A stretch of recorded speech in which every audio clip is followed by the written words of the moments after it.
Hi guys, welcome back to my channel. Welcome back to another video. So on today's video guys, as you would have seen already by the title of this video, I am sharing a few things that I really wish I would have known before starting my YouTube journey. And I'm sharing these things because I really don't want you guys to get into this platform if you haven't already.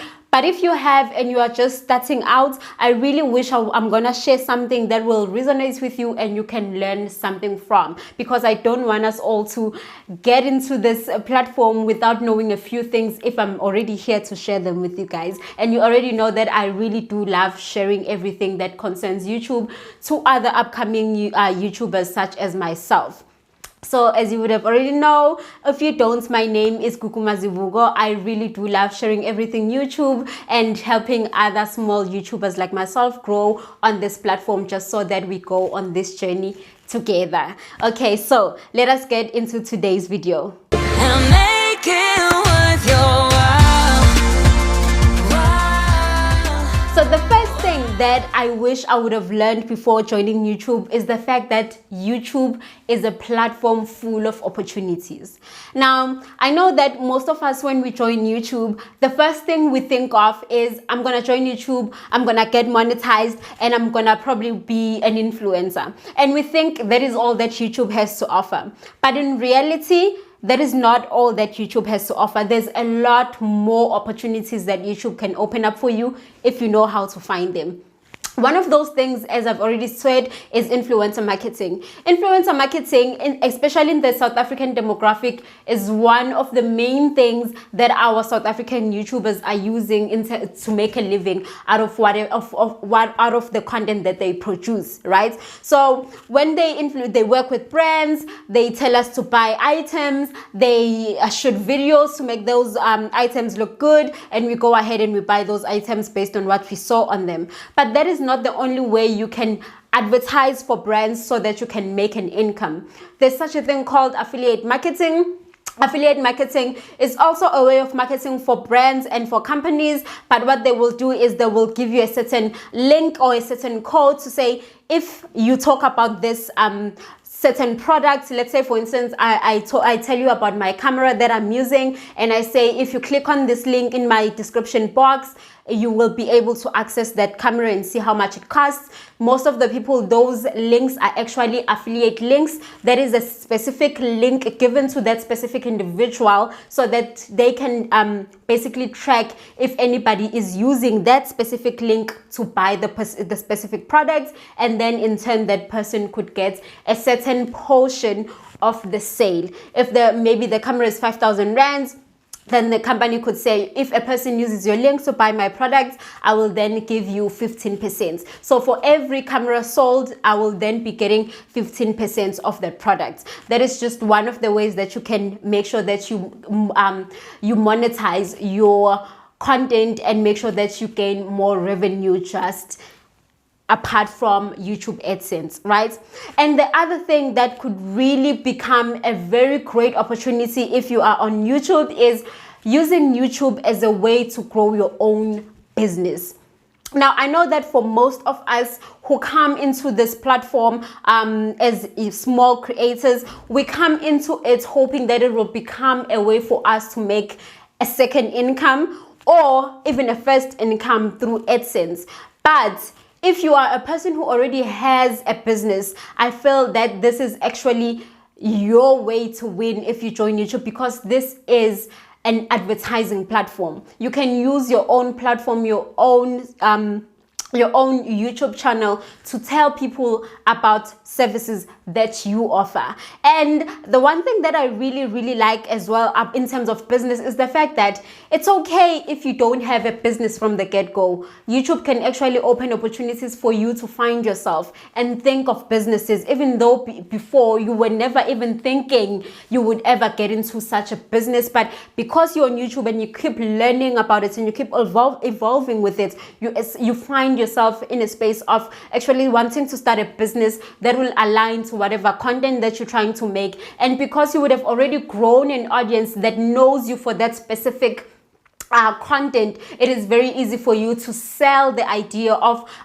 you now creating your own product to sell to the same audience that like you because you always talk about that certain content.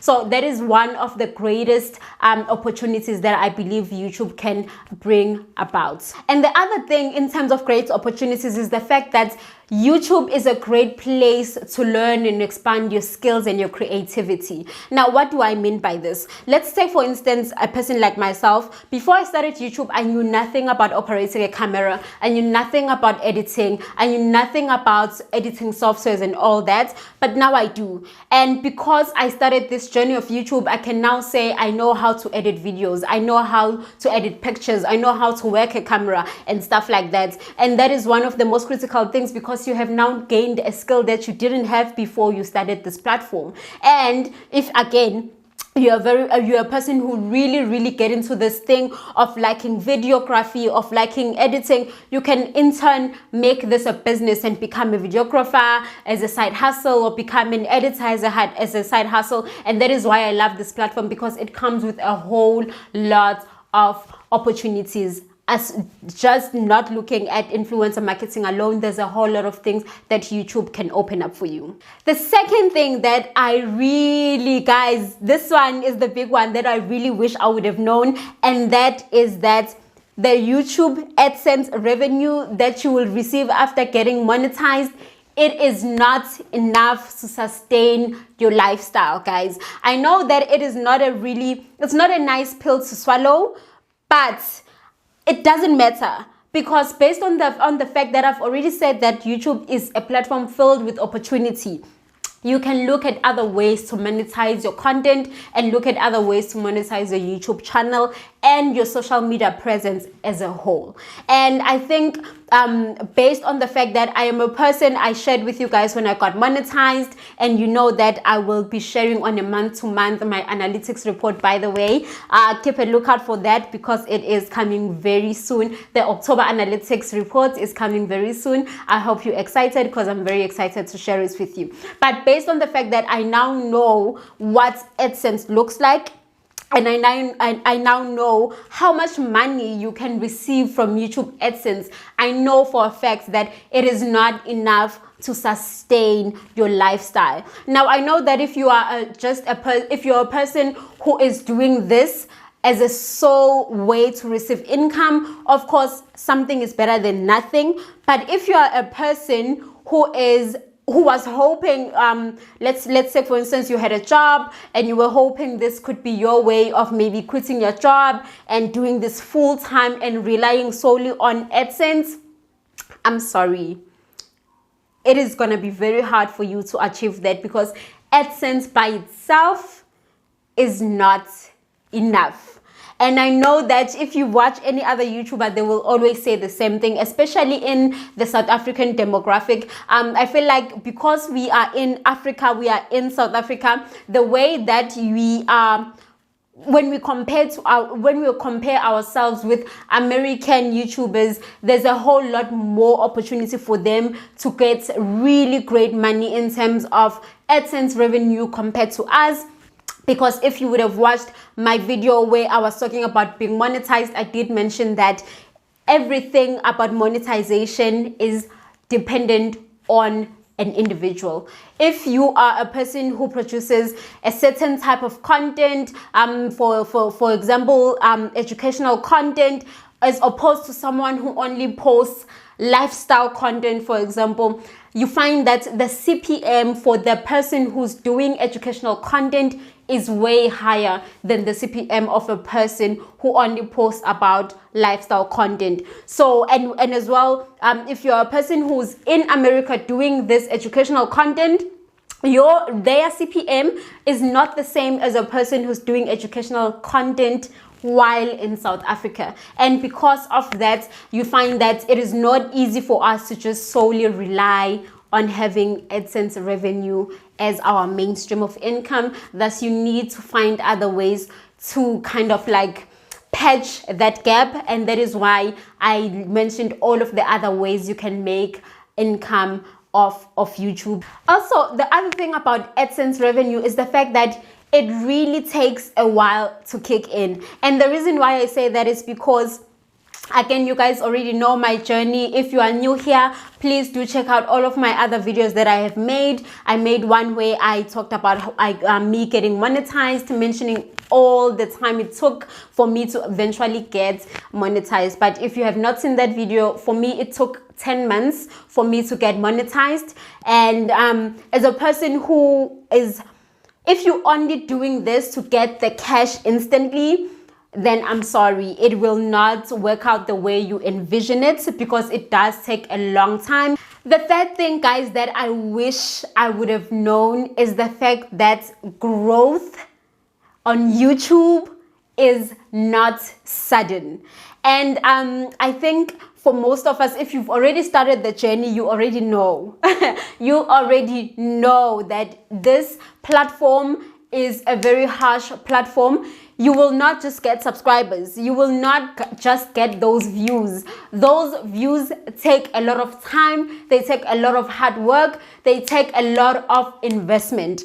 I know that whenever I say investment, people automatically think money. But when I say investment, I don't mean just money. I mean investment in terms of time, investment in terms of your creativity, investment in terms of your research, investment in terms of money. But there's a whole lot of other investment, emotional investment. Like, your emotions have a lot to play in how you come across on YouTube. Your personality, the information that you deliver to people, how you deliver it all takes time to learn how to do. It takes time for you to learn the person you want to come across as in terms of being on YouTube when you deliver your content. And so all of those things, you guys, they will take time, and they will really need a person who really wants to do this for them to succeed. Whenever we talk about consistency on YouTube, I think people just take that and they just run away with it, and they forget the fact that you need to be consistent with quality. When we say be consistent, consistency plays a whole lot in terms of you getting growth. But if you are consistent with having videos that are of no great sound, that are of no great quality, you will be posting every day and nobody will be watching that, because nobody wants to watch a video that is unwatchable. Be consistent with quality.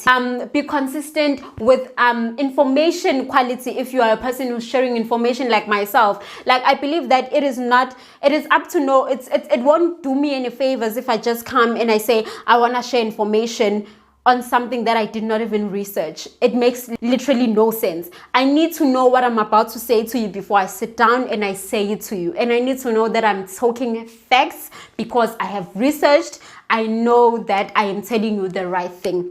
When I talk about CPM, I need to know exactly what I'm talking about, and that will need me to take a lot of time to invest into finding out that information that I'm gonna deliver to you, so that I deliver it to you in a manner that you will understand.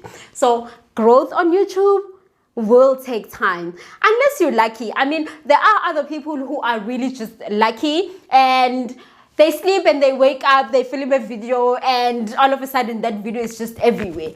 And for those people, if you're one of those people, kudos on you, well done, you are very lucky. But for the most of us, for the greater part of things, we will need to work very hard, and we will need to invest a whole lot of things, like apart from money, to make our YouTube journey successful and for them to lead us to somewhere we want to be. The fourth thing that I really wish I knew is the fact that you need to find a niche. Now, I know before you say, but Gugu, you're always the one who's saying we should chop and change, and I still maintain that. In your mix of chopping and changing your content, you need to be known for one thing.